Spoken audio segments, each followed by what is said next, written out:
The David Pakman Show at davidpakman.com. Welcome to the first of one bonus show this week. Now, just kidding. We're here for the whole week. Pat got worried there for a second and thought maybe he forgot to make vacation plans or something for the rest of the week. No, we're here the whole week. Okay, government shutdown. Maybe it will be over by the time you hear this, but it's been going on for a couple of days.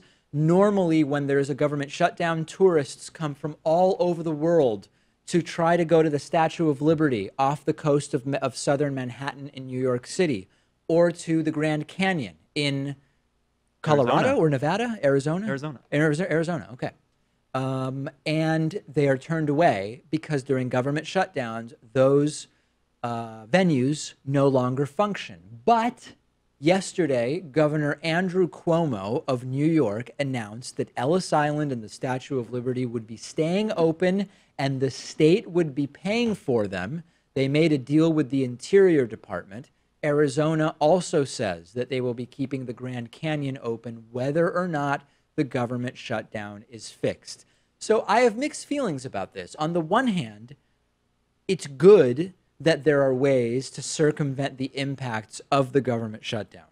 At the same time, it's good for the government shutdown to have an effect, because if it doesn't, then it even further removes the real world impact of it and sort of like the impetus for our elected officials to get it fixed. Right. So I'm kind of mixed. Part of the problem is that there isn't that much of an impact. I know that there are impacts, but that overall, something like 90% of the government continues to function even during a government shutdown. And that's why it's mostly useful as a political football. There should be more effects from it so that our elected officials might be held more accountable. Yeah, I mean, this is why the government shutdown always gets mocked, because essential services stay operating. Yes. The military is still funded. People still receive their Social Security checks. Yeah. But like the one thing that you can actually notice different day to day is that some landmarks get closed down, that you can't go to a national park. And I think, you know, just having that thing visually allows people to understand the severity of having to keep the government open. That's right. And I maybe agree. it will cause a will to keep it open. I don't know. There's one other, so to play devil's advocate, there's a counter view, which is, you know what, David, it's actually the opposite. If the government shuts down and states figure out a way, or whoever figures out a way to keep everything running as normal, it will eliminate the power of the shutdown as a political football. In other words, if people come to know, hey, you know what? We have backup plans every time there's a shutdown. Shut it down, don't shut it down, do whatever the hell you want. Maybe that would push politicians the other way, which is, you know, since nothing happens when we shut down the government, maybe we'll just not shut it down because there's no point. I don't think the individual states care as much. I mean, they care in the sense that now they have to make up the costs for operating these landmarks. Sure. Some will be eventually reimbursed, right, through some of these deals. But I mean, you know, it's good for their tourism industry. Yeah, it's and good for businesses. And they want people to still come through and visit their state, so they have to do this, right? There is a benefit to the state of continuing to have the tourism come through to some of these places. Now, in New York, the Statue of Liberty is a tiny sliver of the total tourism. Yeah. In this region of Arizona, I'm guessing it's mostly Grand Canyon-centric, right? Like, what else is nearby there? Las Vegas. Right, I mean, that's in Nevada. But it's a different state. Yeah, I don't know. The Hoover Dam. Hoover Dam. That's in Nevada, right? I think that's in Nevada, yeah. I've never been to any of that stuff. Huh. Yeah. Actually, I have an interesting story about the 2013 government shutdown, if you'll indulge me. Really? Yeah, so my high school had a partnership with a school in China. Huh. And so every year they would switch off. Either they'd send the American kids to China or China would come here. And the year that the Chinese students were supposed to come over was during the 2013 government shutdown. Okay. And so they were going to go down the entire East Coast. They were going to go check out Boston and New York City and Washington, D.C., maybe stop in Florida too. But because of the government shutdown, they just went to some local shopping mall in the area, the Rentham outlets, and then they went in the Boston home. area. Yeah, so and then went back to China. So these Chinese students probably grew up with an idea of what American is in their heads. Yeah. And they show up for a few days and visit the Rentham outlets and That's then go horrible. home. How depressing of an experience of the United States. Wow. It's a little funny. So listen, the government shutdown does have a real impact. Yeah. It makes it so that Chinese students believe that the United States is basically the Gap and a Banana Republic factory store.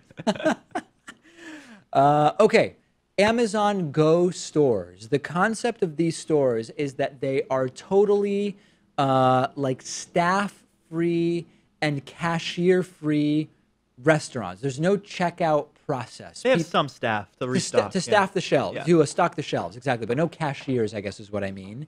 And these are rapidly developing, and they are being tested. It's filled with cameras. And the way that the system works is when you go in, you scan a QR code with an Amazon app, which tells the system that you're a known customer with a valid payment method. And you walk around and you grab whatever you want. And then basically you just leave. And they've got depth sensing cameras. They have, I don't know if RFID chips are still a part of this, but they have all sorts of other sensors that can track what people are grabbing. And then you just leave and you get billed for it. And it really I know that when I mentioned this 2 years ago, I don't know if it was Troy York or Luis Cervantes or whatever fake character he was calling in with that day. Said it's just never going to happen. It's never going to happen, David. Why are you even talking about this? But it's as I mentioned before, it's happening already. Do you like this? Because I get that this is going to kill jobs. If this becomes the norm, it will kill jobs. But at the same time, part of the worst experience for me at a grocery store is the checkout process. I guess. I don't think it's a solution that society has to rush to remedy, right? I mean, when we talk about like autonomous cars, I think that's a lot better because not only is it more convenient for us, it'll cut down on deaths and car crashes. Sure. This will just cut down on like 10 minutes of your time waiting in a checkout lane. Like that sucks, but oh, you mean it's not a problem that needs solving? I mean, it's a slight problem, but it's not a big deal to me. I don't totally disagree. And actually, I have friends who, when they go to a grocery store that has installed some of the self-checkout things, they will deliberately not use them and go to a cashier because they feel that if they use the self-checkout, the grocery store can get rid of more employees. I tend to go to the self-checkout because it's just so much faster. It's so much faster. You don't get stuck behind someone. Well, I guess you could get stuck behind someone, but usually there's like 4 or 5 set up. Yeah. So you can kind of distribute. As we discussed with Dr. Q last week about the psychology of waiting in line. Yeah, I agree with you. This is not like a major problem, but I do think the technology is interesting. And there is something interesting about being able to go in and just grab your stuff and then leave, and then it just gets charged to your credit card. I like that. I mean, if you take a look at an image of all the cameras that they have, state of the art. And I'd have to imagine that there's people who are super concerned with their privacy just aren't going to go here. And they don't have like a facial recognition software. Not yet. But they'll track like everything else. But at some point, they probably would have facial recognition, right? I don't know. Maybe. I mean, if you're allowed to have security cameras in grocery stores, which you are, is it that much of a step to say that they will also have facial recognition? I don't know. I don't know what the law is around that. Yeah. I wonder if it would be easier to shoplift. And I know that the shelves are weighted, but you know, maybe you could be sly and just put something else that with an equal weight in its place. But when you take something, I mean, it's not something I would risk. You know, it's just I not wouldn't worth either. it. I wouldn't. I think that this will cut down on shoplifting. This will probably cut down on shrink, as they call it in the business. Yeah. Because you're only even allowed in the store if you scan a QR code with a valid payment method linked to your Amazon account. That's true. Maybe there is a way around it. But the other thing, though, is that there's not like many people monitoring the store. Yeah, that's true. So if people can't make that visual connection with another human being, they won't feel as if they're stealing from other people or stealing from a company. That's true. Although I just think that technically it's going to be tough to steal. It's going to be hard. Yeah, I think as soon as you grab something, you're going to get charged for it, period. The flu season is looking extra bad this year. There were some signs of trouble in November and in December when it emerged that the flu vaccine was not very effective in treating this year's strain, which is H3N2. And it was seeming like the peak of the flu season happened right around New Year's, according to a chart from the CDC. But I guess now it's building back up again. And it's a concern to people. Have you had your flu shot? No, I've never gotten a flu shot. Oh, really? Which I know is pretty stupid. My logic behind it is that I never really get sick. Yeah. I mean, I've in the past 2 years maybe had 1 or 2 colds that lasted a couple days. And, you know, it's not the best logic because you could still get sick in the future. I understand that. Sure. But I just don't go out of my way to get a flu shot. Once I started getting it, I just continued getting it. Like I started getting it when my sister was little. And she was going to, you know, places that were just germ riddled with all sorts of little kids, and she was constantly sick. And when that was the case, my dad and stepmom and me, we all started getting it. And Yeah. I just keep doing it. And, I just do it. I don't know. I don't even think about it. Yeah, I mean, I just have to set up an appointment somewhere and take an hour out of my day to go do this. Yeah, I mean, you can walk into any Walgreens or CVS with no appointment. I mean, I understand I would feel very stupid if I got this flu, especially this one, which is particularly bad. Yeah, although they are saying that the flu shots that were going around weren't the most useful ones anyway. But, in any case, the last 2 weeks, which is already January, most people, I'm sure, know it's January of 2018. I don't really have to explain that. There's another spike, and it could get really bad, and it's not clear what's happening here. And it, of course, disproportionately affects the immunosuppressed, the elderly, and the very young. And the flu does kill. The flu does kill. This flu in particular, though, is so bad that it's even killing younger people. I saw someone who was 21 who was killed. You'll see these stories about, 10-year-old hockey player gets killed by the flu.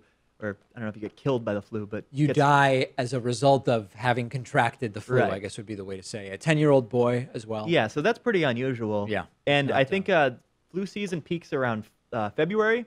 Typically it does. Yeah. Okay, yeah. So this could get a lot worse. They thought that the peak was around New Year's, but it seems as though trajectory is still going up. The trajectory is still going up. Can anybody do anything? I mean, I guess you wash your hands? Wash your hands, yeah. I'm just waiting for the day where you can just have one flu vaccine and then you're done with it. For how long? The rest of your life. I mean, I understand you can still get it. Yeah. But, so treated like measles or polio or everything else. But even a lot of those vaccines, you do have to have boosters or every 10 years, for example, or something like that. And that would be fine, I think. Anything would be an improvement from 1 year at a time, especially if we're finding out that this latest vaccine is not that effective against the current flu that's going around, right? There's still a lot of anti-flu vaxxer stuff online. I don't know that we need to talk that much about it, right? Like, what can we say? I mean, I don't know. Yeah, I mean, that's not the reason I haven't gone out of my way to get a flu shot. I'm not some anti-vaxxer. I'm just pretty lazy, I guess. If you had kids, you would give them a full slate of vaccinations. Yeah, and I wouldn't worry about like spreading them out, as some people think is like the middle ground, like Rand Paul or Donald Trump advocate for, because there's just no viable evidence in support of that. I believe that that's the case, although I know we will get some emails from people saying Pat is wrong and he should spread out the vaccines on his imaginary kids. Yeah, I mean, that's the bigger question. Whether you're going to be having kids, Yeah, I hope not anytime soon. Okay. What's the Lewis quote? If I accidentally had a kid, I'd probably love the kid. If I accidentally had a kid, I would probably vaccinate them. There you go. I think that's a fair statement. That's it for today. It's gonna be a long week, that's for sure. The David Pakman Show at davidpakman.com.